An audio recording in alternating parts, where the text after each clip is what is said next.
అన్నా అక్కడ నా హలీం ఉండాలి. సారీరా, అంటే అది డిన్నర్లో.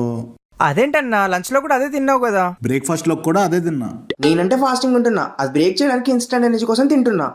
నువ్వేంటన్నా బ్రేక్ఫాస్ట్ నుంచి బ్రేక్ లేకుండా తెచ్చిన హలీంలన్నీ ఫాస్ట్గా తినేస్తున్నావు. అరే నీకు చెప్తాను చూడు. ఇప్పుడు సమ్మర్ సీజన్ వచ్చిందనుకో, మనకు ఆవకాయ తినాలనిపిస్తుంది, మామిడి పళ్ళు తినాలనిపిస్తుంది, ఐస్ క్రీమ్స్ తినాలనిపిస్తుంది. అదే వింటర్ సీజన్ వచ్చినప్పుడు వేడి వేడి నూడిల్స్ తినాలనిపిస్తుంది, కస్టర్డ్ ఆపిల్స్ తినాలనిపిస్తుంది. ఆ సీజన్స్ అయినా ఇయర్లో 3 to 4 months ఉంటుంది. కానీ ఈ రంజాన్ సీజన్ జస్ట్ 1 month రా. ఈ టైంలో రకరకాల హలీంలు ఎక్కడ పడితే అక్కడ డిఫరెంట్ టేస్ట్తో దొరుకుతూ ఉంటే వెళ్ళి యాజ్ మచ్ యాజ్ పాసిబుల్ లాగిన్ చేసాలి అంతే. అవును లాగిచ్చేసాలి, కానీ నువ్వు మిగిలిస్తేనే కదా. సరేరా, సారీ. నీకు నేను ఆర్డర్ పెడతాలే. అక్కర్లేదు, నేను ఈసారికి ఏదో తినేస్తాను. నెక్స్ట్ టైం నుంచి మాత్రం నేను తెచ్చిన హలీం మాత్రం ముట్టుకోవద్దు. సరే. హలీం నాలాంటి ఫుడ్డీస్ మొత్తం 1 yearలో ఈ 1 monthలో బాగా బ్రేక్ చేయాలనిపించే డిష్ హలీం. ఎక్కడ ఏ హలీం సెంటర్ కనబడినా వెంటనే వెళ్ళి సింగిల్, ఫుల్, ఫ్యామిలీ అంటూ వేసేయడమే. ఇంకా వచ్చే సాటర్డేలో చాలా వరకు ఈ ఒక్క సీజన్ మొత్తం దానికే అయిపోతుంది. హలీం తింటే వేడి వేడిగానే తినాలి, చల్లగా ఉంటే వేడి చేసుకొని తినాలి, లేకపోతే అస్సలు తినకూడదు. హలీం తీసుకుంటే స్పెషల్ హలీమే తీసుకోవాలి. ఆ చికెన్ 65, ఆ బాయిల్డ్ ఎగ్స్, ఇంకా సైడ్ డిష్ కాదు, proper lunch and dinner material. ఎప్పుడైనా హలీము అక్కడికి వెళ్ళే వేడివేడిగా తినాలి, అంతేగాని ఆన్లైన్లో ఆర్డర్ ఇచ్చుకొని వేడి చేసుకొని తింటే ఆ ఫీల్ ఉండదు. ఆన్లైన్ అయినా వెళ్ళి తిన్నా, హలీమే. నాకు అలాంటి పట్టింపులేం లేవు. కాకపోతే పక్కన లెమన్ గట్రా మాత్రం మిస్ చేయకూడదు, లేదంటే చాలా కోపం వస్తుంది. యాక్చువల్గా నాకు హలీం అంటే పెద్ద ఎగ్జైట్మెంట్ ఏమి ఉండదు. దానికి రీజన్ ఏంటో తెలుసా? నాకు ఇయర్ మొత్తం హలీం దొరికే ప్లేస్ తెలుసు. నాకెప్పుడు తినాలనిపిస్తే అక్కడికి వెళ్ళి తినేస్తాను. హలీం తింటే హలీం టేస్టే రావాలి, అంతేగాని దానిలో నిమ్మకాయ పిండుకొని బాయిల్డ్ ఎగ్ వేసుకొని తినడం కాదు. అందులో వాళ్ళు ఇచ్చే కోకు ఓన్లీ మార్కెటింగ్ పెంచుకోవడానికి మాత్రమే. హలీంలో యూజ్ చేసే ఘీ చాలా ప్యూర్గా ఉండాలి. ఆ టాపింగ్స్లో వేసే డ్రై ఫ్రూట్స్ కానీ, ప్యాకింగ్ చేసే విధానం కానీ, ఇదంతా చాలా కరెక్ట్గా ఉండాలి.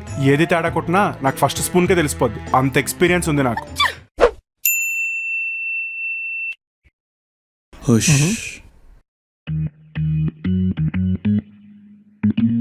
అరే అజ్జు, అన్నా ఇది చూడు. సింగిల్ హలీము 220 రూపీసా? అటు సినిమా టికెట్ల రేట్లు ఎక్కువైపోయి, ఇటు ఫుడ్ ప్రైజులు కూడా ఎక్కువైపోతే మనం ఎలారా ఇంకా ఈ సిటీలో ఉండేది? సీజన్ కదన్నా. అందుకే నేను ఒక పథకం వేశాను రా. ఏంటన్నా? ఇప్పటి నుంచి మనం హలీము ఇంట్లోనే వండుకుని తిందాం. నా వాళ్ళైతే కాదు. సరే అయితే నేను చేస్తా. ఏంటి నువ్వా? లాస్ట్ టైం నువ్వు చేసిన చికెన్ ఫ్రైకి మన కాలనీలో స్ట్రీట్ డాగ్స్కి వేస్తే అవి టేస్ట్ చేసి పక్క స్ట్రీట్కి షిఫ్ట్ అయిపోయాయి. మళ్ళీ నువ్వు హలీం అంటున్నావు. 1-2 సార్లు అలా అవుతుంటాయి లేరా, బై మిస్టేక్. మనం మ్యాగీ చేసుకోవాలంటే ఎంత నెంబర్ తెలుసా? అలాంటిది హలీమా, అది పెద్ద ప్రాసెస్ అన్నా. రే, ఏదైనా స్టార్టింగ్లో అలానే ఉంటుంది. చెయ్యగా మనకు అలవాటు అయిపోతుంది. సో ఆటోమేటిక్గా టైం టేకింగ్ ప్రాసెస్ కూడా తగ్గిపోతుంది.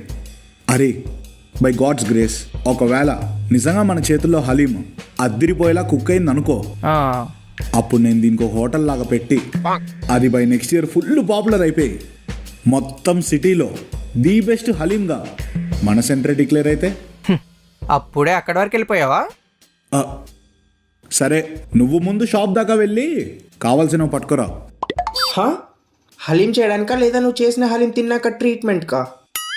ఈ పంచులాపే వెళ్ళు.